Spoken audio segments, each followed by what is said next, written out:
जय भीम, नमो बुद्धाय, जय भारत। दोस्तों, आज आप देख रहे हैं कि आरएसएस चीफ मोहन भागवत जी ने कहा कि जाति ब्राह्मणों ने बनाई है, भगवान ने नहीं। और मैं इतने सालों से कहता आ रहा हूं कि ये प्रकृति ने जातियां नहीं बनाई हैं, ये चालाक इंसानों ने बनाई हैं। और उन लोगों ने बनाई है जिन्होंने समाज को वर्ण में और जातियों में बांटा, जिन्होंने देश में शिक्षा पर, ज्ञान पर अपना कब्जा रखा, जिन्होंने देश के संसाधनों पर अपना कब्जा रखा, जिन्होंने छल कपट से समाज को पूरी तरीके से कमजोर करके रखा। आज देर से ही सही आरएसएस चीफ मोहन भागवत ने कम से कम इस बात को स्वीकार तो किया कि जाति ब्राह्मणों ने बनाई है। लेकिन मैं देख रहा हूं आज सुबह एक ट्रेंड चल रहा था जिसमें मोहन भागवत तीसरे नंबर पे थे, लेकिन अब वो चौथे नंबर पे चले गए और तीसरे नंबर पर यह ट्रेंड आ गया है, मोहन भागवत माफी मांगो। मैं देखना हूं और समझने की कोशिश कर रहा हूं वो कौन लोग हैं जो मोहन भागवत से माफी मांगने की अपील कर रहे हैं। ये वही लोग हैं जो देश के लिए खतरा बन चुके हैं। ये वही लोग हैं जो देश में जाति और धर्म के नाम पर उन्माद करते हैं। ये वही लोग हैं जो देश में अनेकों बार दंगे करा चुके हैं। ये वही लोग हैं जिन्होंने हजारों साल तक दलित, पिछड़े, आदिवासियों के साथ शोषण और उत्पीड़न किया। ये वही लोग हैं जो मूंछ रखने पर हमारे युवाओं की हत्या कर देते हैं। ये वही लोग हैं जो घड़ा छू लेने पर हमारे बच्चों की हत्या कर देते हैं। ये वही लोग हैं जो मंदिर प्रवेश करने पर, मंदिर में मूर्ति छू लेने पर हमारे लोगों की हत्या कर देते हैं। ये वही लोग हैं जो बारात घोड़ी पर निकालने पर पूरी बारात पे हमला कर देते हैं। आज ऐसे लोगों को जवाब देने का समय आ गया है।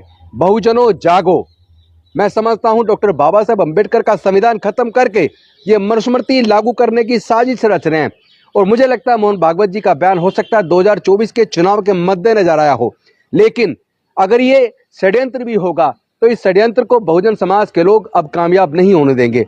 मैं देश के दलितों, पिछड़ों, आदिवासियों से निवेदन करता हूं, अल्पसंख्यक समाज से निवेदन करता हूं कि आप सब उत्पीड़न का शिकार हुए हैं, जबकि कुदरत ने सबको मानव के रूप में बनाया। मानवता बड़ी चीज है और भारत को अगर कोई चीज बचा सकती है तो वो भारत का संविधान है। भारत के लोगों को सम्मान का जीवन अगर कोई दे सकता है तो डॉक्टर बाबा साहब अम्बेडकर का बनाया हुआ भारत का संविधान है। तो ये लोग मनुस्मृति को दोबारा से भारत में लाना चाहते हैं, बाबा साहब के संविधान को खत्म करना चाहते हैं। मैं ऐसे लोगों को आगाह कर देना चाहता हूं, किसी कीमत पर आपकी इस षड्यंत्र को हम कामयाब नहीं होने देंगे। बहुजन समाज के लोग जाग रहे हैं, चाहे वो बिहार के शिक्षा मंत्री चंद्रशेखर जी हों, चाहे वहाँ के रेवेन्यू मिनिस्टर आलोक मेहता जी हों, चाहे यूपी के कद्दावर नेता स्वामी प्रसाद मौर्य जी हों, चाहे अखिलेश यादव जी हों, तेजस्वी जी हों, या इस सोच वाले बाकी लोग हों जिन्होंने इस बात को समझ लिया कि देश में दलित, पिछड़े, आदिवासी ये सब लोग शूद्रों में हैं। लेकिन इनको शूद्र बनाया किसने? शूद्र के नाम पर हजारों साल तक इनकी प्रताड़ना किसने की?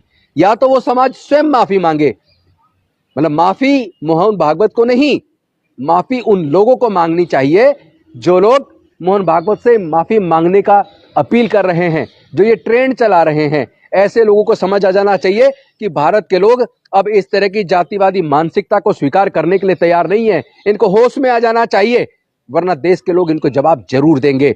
मैं समझता हूं 2024 का चुनाव बेहद महत्वपूर्ण होने वाला है। ये बहुजनों का चुनाव होगा, ये मानवता का चुनाव होगा, ये न्याय के लिए चुनाव होगा, ये उन लोगों को सत्ता से बाहर करने का चुनाव होगा जिन्होंने हर साल 2 करोड़ लोगों को रोजगार देने की बात की थी। जो लोग जाति और धर्म के नाम पे उन्माद करने वाले लोगों को आगे बढ़ावा देते रहते हैं, ऐसे लोगों को सत्ता से बाहर करने का चुनाव होगा।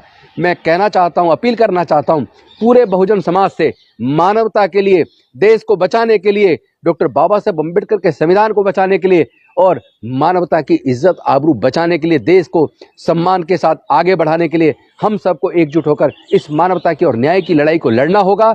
आइए हम सब लोग मिलकर ऐसे मनोवादी पार्टियों का बहिष्कार करें जो लोग शिक्षा और स्वास्थ्य के ऊपर बजट को घटाते हैं, कम करते हैं, जो लोग जाति और धर्म के नाम पे उन्माद पैदा करते हैं, जिनकी डिक्शनरी में पाकिस्तान, मुसलमान, कश्मीर इन 3 शब्द से ज्यादा कुछ नहीं है। और ऐसे लोगों को अब आईना दिखाना बहुत जरूरी है। जो नाना प्रकार के कुकुर मुत्ते की तरह जो जादू टोना करने वाले कितने सारे ज्योतिष, साधु, महात्मा निकल के आ गए हैं, जो नेताओं की गर्दन काटने पे लाखों करोड़ों रुपए का इनाम रख रहे हैं, जिनके खिलाफ सरकारें मुकदमा दर्ज नहीं कर रही हैं, ऐसी सरकारों को भी और ऐसे लोगों को भी जवाब देने का टाइम आ गया है। मैं आपसे निवेदन करता हूं, बहुजनों जागो और लड़ाई के लिए तैयार हो जाओ। ये लड़ाई तीर और तलवार से लड़ने वाली नहीं है, ये लड़ाई औजार हथियार से लड़ने वाली नहीं है, ये लड़ाई विचारधारा की लड़ाई है, जिसमें एक तरफ डॉक्टर बाबा साहेब अम्बेडकर की विचारधारा जो समता, स्वतंत्रता, बंधुता, न्याय, प्रज्ञाशील, करुणा और मैत्री पर आधारित है, दूसरी तरफ विषमतावादी विचारधारा जो जाति और वर्ण में, जिसने पूरे देश को, समाज को टुकड़े टुकड़े में बांट दिया है, वो विचारधारा है। उस विचारधारा के साथ, उस मनुवादी विचारधारा के साथ मानवतावादी विचारधारा के बीच में जो संघर्ष है, इसमें लड़ाई मानवतावादी विचारधारा की होगी, यानी डॉक्टर बाबा साहब अम्बेडकर के संविधान की होगी, यानी कि भारत की जीत होने वाली है। तो जो लोग भारत से प्यार करते हैं, सच्चे देशभक्त हैं, वो इस लड़ाई में, मानवता की लड़ाई में हमारे साथ आए, और जो लोग मानवता को कुचलना चाहते हैं, भारत को फिर से गुलाम बनाना चाहते हैं, वो लोग हमसे दूर रहे तो अच्छा है। बहुत बहुत धन्यवाद। नमो बुद्धाय। जय भीम, जय भारत।